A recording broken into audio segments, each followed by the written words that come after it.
চিকিৎসায় সাড়া দিল শতাব্দী প্রাচীন নাগকেশর।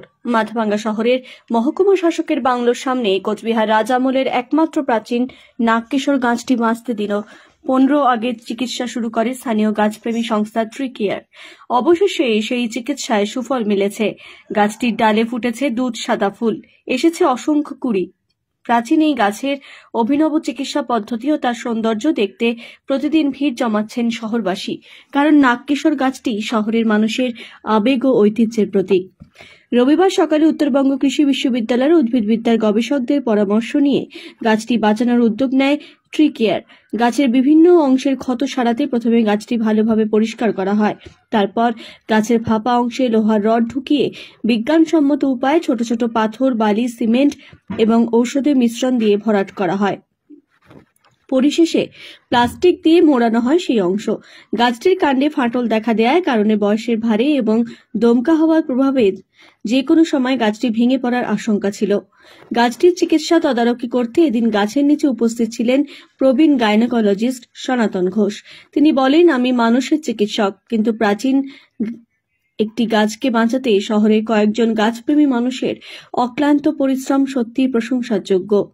ট্রি কেয়ারের প্রতিনিধি প্রদ্যুৎ সাহা জানান, বিশেষজ্ঞদের পরামর্শ অনুযায়ী প্রাচীন গাছটির ফাঁপা অংশে কংক্রিটের প্রলেপ দেওয়া হয়েছে। আমাদের উদ্দেশ্য গাছটিকে পুনরুজ্জীবিত করা এবং তার স্থায়িত্ব বাড়ানো। শতাব্দী প্রাচীন এই নাগকেশর গাছটি মাথাভাঙ্গার এক ঐতিহ্য, তাই শহরবাসী ও ট্রি কেয়ার গাছটি রক্ষায় আপ্রাণ চেষ্টা চালিয়ে যাচ্ছে।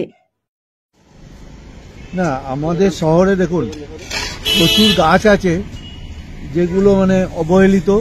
প্রচুর জায়গা আছে যেখানে আমরা প্রচুর গাছ লাগাতে পারি, কিন্তু কোনো সরকারিভাবে বা প্রশাসনিকভাবে সেরকম কেউ উদ্যোগ নেয় না বা খবরও নেয় না।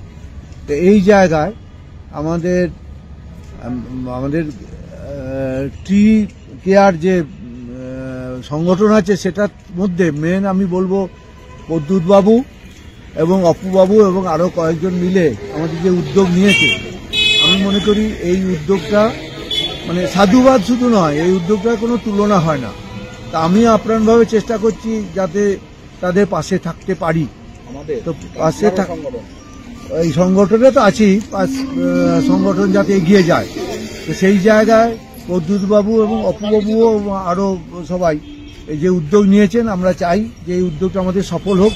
আজকে এই যে গাছটা, এই গাছটা যে ঐতিহ্য, আমি বহুকাল ধরেই গাছটা দেখেছি, এর ফুলও দেখেছি, কিন্তু এই যে এই অবস্থাটা সেটা আমার নজরে ছিল না, এনাদের দেখার পরই এসছে। এবং এই গাছটা বাঁচাবার জন্য যে চেষ্টা হচ্ছে সেটার কি বলবো, কোনো তুলনা হয় না।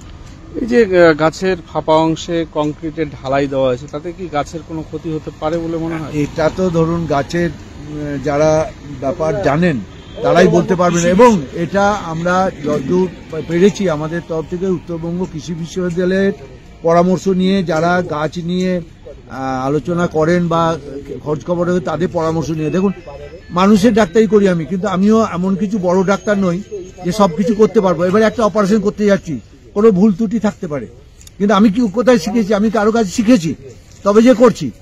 এবারে ওনারাও যেটা করছে কারো কাছে শিখেছেন, শিখে এটা করছেন, ওনাদের নিজের পক্ষে এটা করা সম্ভব নয়।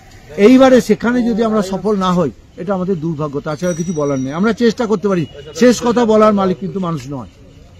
এটা শেষ যে কোথায় যাবে, কত পরিষ্কার পরিশ্রম করলেও সবার পরামর্শ নিয়ে যুক্তি নিয়ে আমরা এটা করছি, আশা করি সফল হতে পারব। আপনার নাম? ডক্টর সনাতন ঘোষ, এই সংগঠনের মেম্বার।